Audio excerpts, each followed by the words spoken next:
ओम नागेन्द्रहाराय त्रिलोचनाय भस्मांगरागाय महेश्वराय नित्याय शुद्धाय दिगंबराय तस्मै नकाराय नमः शिवाय।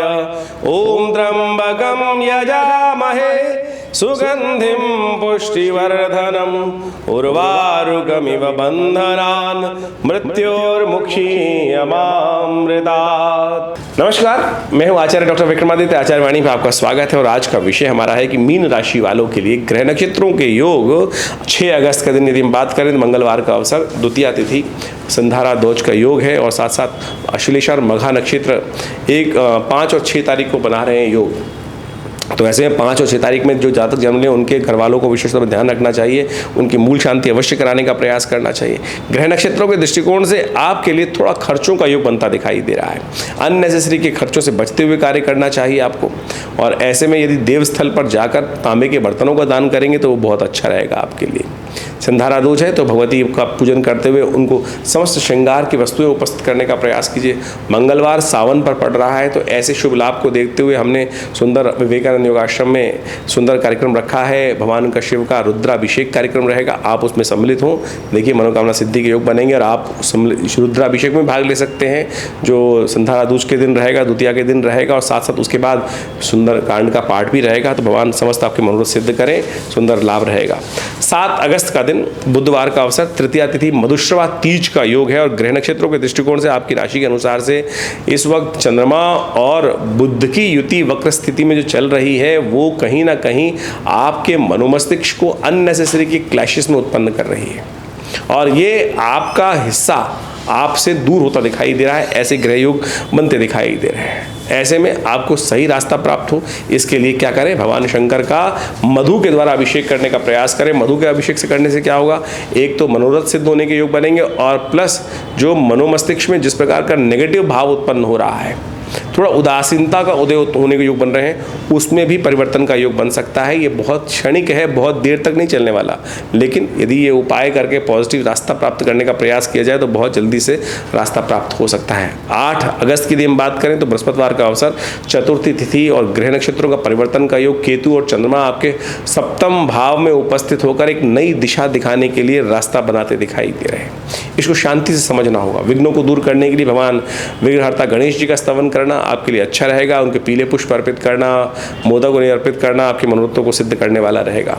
9 अगस्त की तिथि ग्रह नक्षत्रों के दृष्टिकोण से आपके लिए अनुकूल दिखाई देती है। बृहस्पति की पूर्ण दृष्टि चंद्रमा पर विराजित है और ये आपके लिए कहीं ना कहीं सफलता देने के योग बनाती दिखाई दे रही है। ऐसे में भगवान खट्टे फलों का दान करना ये आपके लिए अच्छा उपाय रहेगा। भगवती महालक्ष्मी की उपासना करना और हो सके तो खीर का भोग भगवान को लगाने का प्रयास कीजिए, ये आपके लिए अच्छा रहेगा। दूध का दान करना भी श्रेष्ठ रहेगा आपकी राशि के अनुसार से। और हम बात कर लेते हैं 10 तारीख की। 10 तारीख को शनिवार का अवसर, षष्ठी तिथि, तुला राशि में चंद्रमा का पदार्पण होगा लेकिन दोपहर के बाद, लेकिन सुबह का समय आपके लिए बहुत पॉजिटिव दिखाई देता है। इसलिए पूरी श्रद्धा के साथ, शिद्दत के साथ कार्यों करने का प्रयास कीजिए, पॉजिटिव रिजल्ट्स आने के योग बन सकते हैं। ज्योतिष विज्ञान के अनुसार से जब हम गणनाओं को समझते हैं तो उसका प्रत्यक्ष रूप से प्रभाव जीवन में क्या कुछ पड़ रहा है वो अच्छे से समझ में आ सकता है। और उसी के परिवर्तन के रूप में यदि हम कुछ परिवर्तन लाने का प्रयास करें, कर्म को बदलने का प्रयास करें तो जीवन में बड़ी से बड़ी विपदा का निदान भी मिल सकता है। ये भी प्रत्यक्ष प्रमाण है और हजारों लोगों ने इसका लाभ लिया है। ज्योतिषी गणनाएं बता देती हैं कि आने वाले समय में कैसा समय आपके लिए रहेगा और उसी के अनुसार से यदि हम जीवन में रास्ता मार्ग परिवर्तन कर लें तो अपने जीवन में हर्ष उल्लास आनंद के मार्ग भी प्रशस्त कर सकते हैं। हमने आपके समक्ष में आपकी जन्मपत्री, आपके प्रश्न को समझते हुए, साथ साथ आपकी ग्रह गणना की राशि के अनुसार समझते हुए जो कुछ समय का को समझते हुए आपके समक्ष रखा है वो आपको अच्छे से समझना चाहिए। देखिए, काल गणना ज्योतिष की जो है वो कई प्रकार से की जाती है। एक तो जन्मपत्री के हिसाब से की जाती है, एक गोचर के हिसाब से की जाती है और अनेक अनेक ऋषियों ने अनेक अनेक मत उसके संबंध में उपस्थित किए हैं। उन समस्त मतों को एक साथ यदि अध्ययन के रूप में रखा जाए तो उससे बहुत कुछ जानने को मिल सकता है।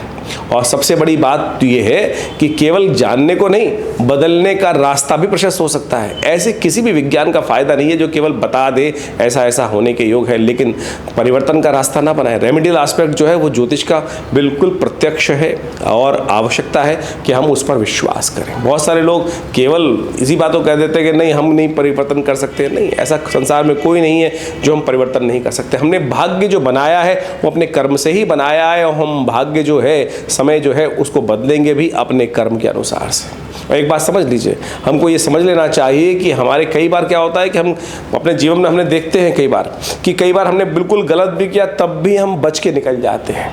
और कई बार क्या समस्या होती है, हमने कुछ भी गलत नहीं, किसी व्यक्ति ने कोई गलत नहीं किया तब भी वो परेशानी में फंस जाता है। क्या खेल है आपके शुभ कर्मों का, पुण्य कर्मों का। जब आपको लगे कि आप वहाँ बच के निकल गए तो भगवान का शुक्रिया अदा कीजिए कि हाँ हमारे पुण्य कर्म थे जो हमारे वो आगे और वो हमारे जीवन में शुभ हमको दे गए।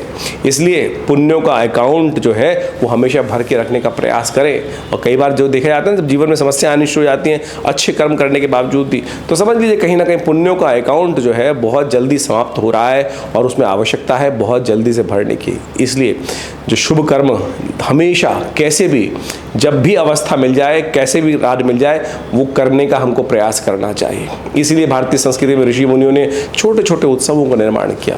ये सावन का प्रभाव है, ये भादों का प्रभाव है, ये जन्माष्टमी है, ये राखी है, ये अनेक उत्सव हैं, ये प्रदोष का व्रत है, ये सत्यनारायण का व्रत है। ये सब के सब आपको सात्विकता की तरफ ले जाते हैं, पुण्यों को उदय करने की तरफ ले जाते हैं। सुबह शाम आपके हाथ से कुछ निकल जाए, दान आ जाए, दिया लिया सामने आ जाए, तो आप मान के चले कि आपके बहुत पुण्य भाग्य उदय करने के रूप बनते हैं। तो इसलिए बहुत सारे लोग इस संसार में आपके मनोमस्तिष्क में नेगेटिव बात डालने का प्रयास करेंगे, इसका कोई प्रभाव नहीं होता। अपने दिल पे हाथ रख के समझ लीजिएगा, क्योंकि आपने भी इसको प्रभाव को समझा होगा, जीवन में बहुत बार देखा होगा। तो ये सारा का सारा खेल भाग्य का है। कई बार हम बोल देते हैं भाग्य का खेल, लेकिन भाग्य बनता कैसे है वो भी तो हमको सिद्धांत समझना चाहिए। इस संसार में नास्तिक लोग जो है ना वो आपको दिग्भ्रमित करने का प्रयास कर सकते हैं। हमारा प्रयास है इस संस्था की तरफ से आपको सही रास्ता, सही मार्ग बताने का प्रयास करें, और जो लोग समझ लेते हैं सही मार्ग पर वो आगे बढ़ते चले जाते हैं जीवन में और कार्य को लाभ की तरफ, आनंद की तरफ जीवन में अग्रसर करने का प्रयास कर लेते हैं। तो ज्योतिष विज्ञान की गणनाओं को जो हमने आपको बताया है इसको सीरियसली लेने का प्रयास कीजिएगा, और यदि कुछ परिवर्तन कर पाए तो हमें भी अच्छा लगेगा कि आपके जीवन में कुछ परिवर्तन का रास्ता बना और आगे बढ़ने का रास्ता बना। हमारी संस्था विवेकानंद योगाश्रम पिछले करीब बहुत लंबे वर्षों से इस संस्थान को चला रहे हैं, कार्य कर रहे हैं। यहाँ नित्य प्रति करीब 8 घंटे यज्ञ होता है और बहुत सारे भारतीय संस्कृति पर शोध करने का कार्य करते हैं। आप भी संस्था से जुड़ सकते हैं, आश्रम से जुड़े। हर रविवार को यहाँ सुबह 8 बजे से लेकर 10 बजे तक एक बड़ा विशेष कार्यक्रम रहता है, यज्ञ रहता है, नित्य प्रति 8 घंटे यज्ञ रहता है। और इन सावन के महीने में तो पूरे महीने का रुद्राभिषेक का सुंदर कार्यक्रम रखा गया है। समय समय पर हम आपको अवगत भी कराते रहते हैं। हर रोज़ करीब शाम को 6 बजे से लेकर 8 बजे तक पूरे सावन के महीने में सामूहिक तौर पर जो लोग आश्रम में पधार कर स्वयं रुद्राभिषेक करना चाहते हैं उस कार्यक्रम में सम्मिलित हो सकते हैं। और कहीं दूर बैठे हैं और अपने नाम से कराना चाहते हैं तो उसके लिए भी सुंदर व्यवस्था है।